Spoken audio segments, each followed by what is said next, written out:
नमस्कार देवियों और सज्जनों, मारू नाम डॉक्टर राम रक्षपाल राजपूत है। हूँ एक गैस्ट्रो અને બેરિયાટ્રિક સર્જન છું સફાયર હોસ્પિટલ સુરતમાં। મિત્રો, આજે આપણી પાસે છે દીન મોહમ્મદભાઈ, જે રાંદેર એરિયા સુરતના નિવાસી છે અને એમને બેઉ બાજુની સારણગાંઠ, જેને કહીએ ઇન્ગ્વાઇનલ હર્નિયા, એની તકલીફ હતી અને એક એમને લાંબા સમયથી એસિડિટી અને એસિડ રિફ્લક્સની પ્રોબ્લેમ હતી, જેમાં જે બી ખાવતા હતા એ બધું રિટર્ન ઉપર આવતું હતું એમને। તો એ 20-25 વર્ષથી તકલીફ હતી એના। તો એમની બેઉ બાજુના હર્નિયાની અને હાઇટસ હર્નિયાનો આપણે ઓપરેશન કર્યું દૂરબીન વિધિથી, અને ઓપરેશન પછી આજે એકદમ રિકવર થઈ ગયા છે, આપણી સાથે છે આજે। તો આપણે એમનો અનુભવ સાંભળીએ કે એમને શું શું તકલીફ હતી ત્યારે અને ઓપરેશનથી એમને શું શું ફાયદો થયું છે।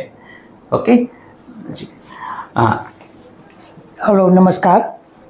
આજે મને જે એસિડિટીનો પ્રોબ્લેમ હતો, જે લગભગ 25 વર્ષથી હતો, અને હું જે કંઈ પણ રાતે 2 રોટલીથી વધારે તો ખાઈ જ નહોતો શકતો, અને ક્યારે થોડા બી દાળ ચાવલ ખાધા હોય તો રાત્રે મારે બેઠા બેઠા સૂવું પડે અને તરત જ ઉપર આવતું હતું।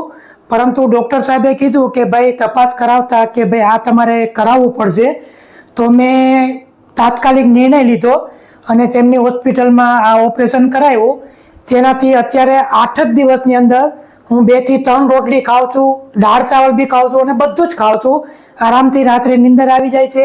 મને એક જ અઠવાડિયાની અંદર એકદમ સારું થઈ ગયેલું છે। જે તમે કીધું કે છાતીમાં તમે બળતું હતું? હા, છાતીમાં બળતું હતું અને કંઈ બી ખાવું તો તરત જ ઉપર આવી જાય અને વામિટ થવા માંડે અને એકદમ એટલી બધી બળતરા અને જલન થાય કે જાણે હમણાં એટક આવી જશે, એટલો બધો એસિડિટી હતો। અત્યારે એકદમ નોર્મલ થઈ ગયું છે બધું જ। અત્યારે કોઈ તમે એસિડિટીની ગોળી ના, કોઈ ગોળી બી નહીં, બધી ગોળી બંધ કરી દીધી। પહેલા રોજ ફરજિયાત મારે એક ગોળી લેવી પડતી હતી, પણ અત્યારે તો બધું બિલકુલ બંધ, અને ગમે એટલું ખાવ રાત્રે આરામથી નીંદર બી આવી જાય છે અને બધી દવા બી બંધ થઈ ગઈ છે। આ એક જ અઠવાડિયામાં મને લાભ બધો થઈ ગયેલો છે। રાઈટ, સારું। તો દીન મોહમ્મદભાઈના પ્રોબ્લેમ શું હતો કે એમનો જે અન્નનળી અને જઠર વચ્ચે જે વાલ્વ હોય એ બહુ ઢીલું થઈ ગયું હતું। આ બીમારીને હાઇટસ હર્નિયા કહેવાય છે, અને એમાં જઠરનો થોડુંક પોર્શન ઉપર સ્લાઇડ થઈને છાતીમાં આવી જતો હતો। ઓકે, જેનાથી ત્યાંનો વાલ્વ ફંક્શન એકદમ ખતમ થઈ ગયું હતું। તો આપણે જ્યારે ખોરાક ગળીએ ત્યારે આપણું જે અન્નનળી જઠર વચ્ચેનો વાલ્વ છે એ ખુલવું જોઈએ અને બાકીના ટાઈમ બંધ રહેવો જોઈએ। એ એમનો બંધ નથી થતું હતું, એના લીધે પ્રોબ્લેમ।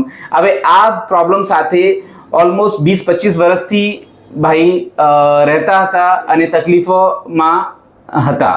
ઓકે, તો આપણે એન્ડોસ્કોપી દ્વારા આ પ્રોબ્લેમનું નિદાન કર્યું, ડાયગ્નોસિસ કર્યું। એન્ડોસ્કોપીમાં આ પ્રોબ્લેમ સારી રીતે ખબર પડી જાય છે। તો એન્ડોસ્કોપી પ્રોસિજરથી પણ કોઈ ગભરાવાની જરૂર નથી। ઘણા લોકો બહુ ડરે છે કે એન્ડોસ્કોપી કરવામાં આપણને બહુ તકલીફ થાય છે, તો એવી કોઈ તકલીફ નથી થતી। ઓકે, 2 થી 3 મિનિટનો પ્રોસિજર હોય અને ત્યારે આપણે આ બીમારીનો ડાયગ્નોસિસ કરી શકાય અને પછી એનો ઓપરેશન દ્વારા સમાધાન કરી શકાય। ઓપરેશન પણ આનો દૂરબીન વિધિથી થાય છે, લેપ્રોસ્કોપી પદ્ધતિથી, જેમાં કોઈ મોટો ચીરો નથી આવતું। પેટ ઉપર નાના નાના હોલ પાડીને ઓપરેશન કરવામાં આવે છે અને ઓપરેશન પછી 24 કલાકમાં એટલી રિકવરી આવી જાય કે આપણને રજા મળી શકાય છે। સારું, એમની વાઈફ છે એ થોડુંક કંઈક કહેવા માંગે છે। હેલો, મારા હસબન્ડને 25 વર્ષથી એસિડિટીનો પ્રોબ્લેમ હતો, પણ આ સરે એક ચૂટકીમાં એનો સોલ્યુશન લાવી દીધું અને લેપ્રોસ્કોપીથી કર્યું છે આ ઓપરેશન, અને એકદમ ઇઝી છે અને 8 દિવસમાં તો બધું રિલેક્સ થઈ ગયા છે અને બધું સારી રીતે ખાઈ પણ શકે છે અને બિઝનેસ બી શરૂ કરી દીધો છે અમે 10 દિવસમાં જ। એટલે એટલું બધું જલ્દી રિકવરી આવી જાય છે, નથી કંઈ ચીરો પાડવો પડતો કે કાંઈ નહીં। એક ખાલી એક સામાન્ય માત્ર 2 થી 3 સ્ટીટીસનો ખાલી હોલ પાડીને કરેલું છે અને બહુ સારું રિકવરી છે। Thank you. સારું, તો દરેકને હું એક નમ્ર વિનંતી કરું છું કે જે પણ કોઈને આ પ્રોબ્લેમ હોય તો ડૉક્ટર સાહેબ બહુ સારા છે। એકદમ સરસ આપણને માર્ગદર્શન આપે છે. અને નમસ્કાર. અચ્છા, એવા લોકો જે આ વિડીયો સાંભળી રહ્યા છે, તો તમારા ઓળખાણમાં, ફેમિલીમાં, ફ્રેન્ડ્સમાં કોઈને એસિડિટીનો પ્રોબ્લેમ હોય તો સફાયર હોસ્પિટલ સુરતમાં તમે આવી શકો છો તમારા ટ્રીટમેન્ટ માટે. અહીંયા આ પ્રોબ્લેમના ટ્રીટમેન્ટ માટે બધી ફેસિલિટીઝ અવેલેબલ છે. સાંભળવા માટે ખૂબ ખૂબ આભાર. ધન્યવાદ.